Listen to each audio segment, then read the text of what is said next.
पुनर्जागरण विश्व इतिहास का एक ऐसा अध्याय है जिसने पूरी दुनिया को बदलाव के लिए तैयार कर दिया। ये कोई घटना नहीं है, बल्कि एक चेतना है। और विचार और चेतना कितने प्रभावशाली हो सकते हैं, पुनर्जागरण ने इस बात को साबित कर दिया। यह एक ऐसा समय था जब कला, विज्ञान और संस्कृति ने एक नया मोड़ लिया और आधुनिक विश्व की नींव रखी गई। पुनर्जागरण शब्द फ्रेंच शब्द रिनेसा से आया है, जिसका अर्थ है पुनर्जन्म। यह समय 14वीं से लेकर 17वीं शताब्दी के बीच का था, जो इटली में शुरू हुआ और पूरे यूरोप में फैल गया। यह युग कला, साहित्य, विज्ञान और संस्कृति के पुनर्जागरण का समय था। इस युग के विचारकों ने ग्रीस और रोम की प्राचीन सभ्यताओं को प्रेरणा के रूप में देखा और कला, दर्शन और विज्ञान को फिर से अतीत के तर्ज पर पुनर्जीवित करने का प्रयास किया। धर्म युद्ध यानी क्रूसेड के पागलपन ने चर्च की वास्तविकता को उजागर कर दिया था। साथ ही धर्म युद्ध के कारण यूरोप के लोगों ने कई यात्राएं की। इन यात्राओं ने उन्हें प्रगतिशील बनाया। 1453 ईस्वी में कुस्तुनतुनिया के पतन के बाद वहां के पादरी पुरानी पुस्तकों की पांडुलिपियों के साथ इटली आए। इन पुस्तकों की प्राचीन चेतना ने यूरोप वासियों को अतीत के तर्ज पर मानव के महत्व को समझाया।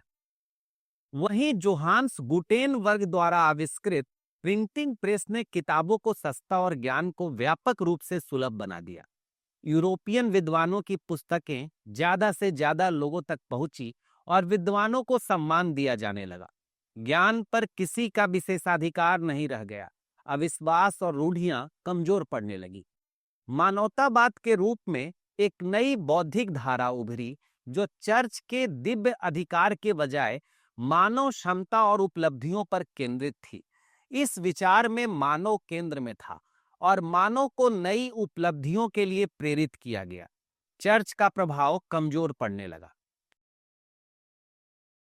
पुनर्जागरण कोई एक ऐतिहासिक घटना नहीं थी, यह एक सोच थी, एक चेतना थी, जिसने सबसे पहले सोचने के तरीके को बदल दिया और इस नई चेतना से संपन्न होकर समाज के हर क्षेत्र में परिवर्तन देखने को मिला।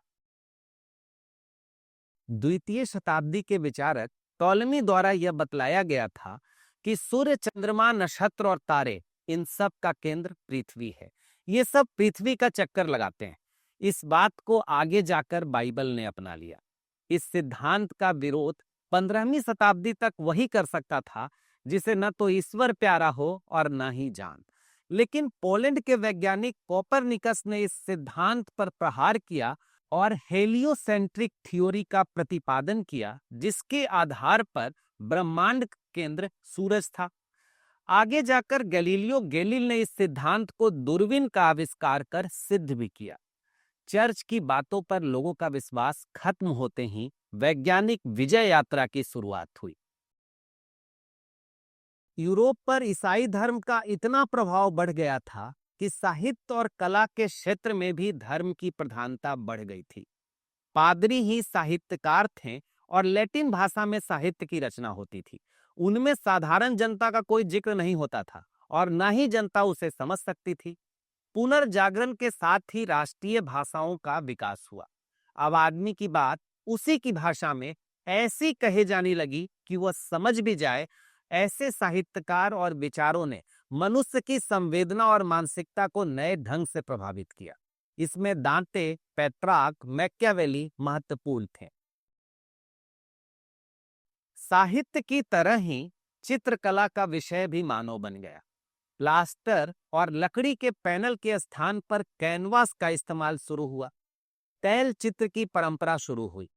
फ्लोरेंस के निवासी लियोनार्डो दा विंसी अद्भुत प्रतिभा के धनी थे। वह वैज्ञानिक, गणितज्ञ, इंजीनियर, संगीतकार और दार्शनिक भी थे। इनके चित्रों में मोनालिसा और लास्ट सपर अद्वितीय थे। लास्ट सपर में ईसा मसीह और उनके अनुयायी केवल व्यक्ति नहीं, विभिन्न जीवन मूल्यों के प्रतिनिधि लगते हैं। वहीं मोनालिसा किसी सुंदरी का चित्र नहीं है, लेकिन उस साधारण सी दिखाई पड़ने वाली महिला की रहस्यमयी मुस्कान का अर्थ दर्शक आज तक अपने अपने ढंग से लगाते रहे हैं।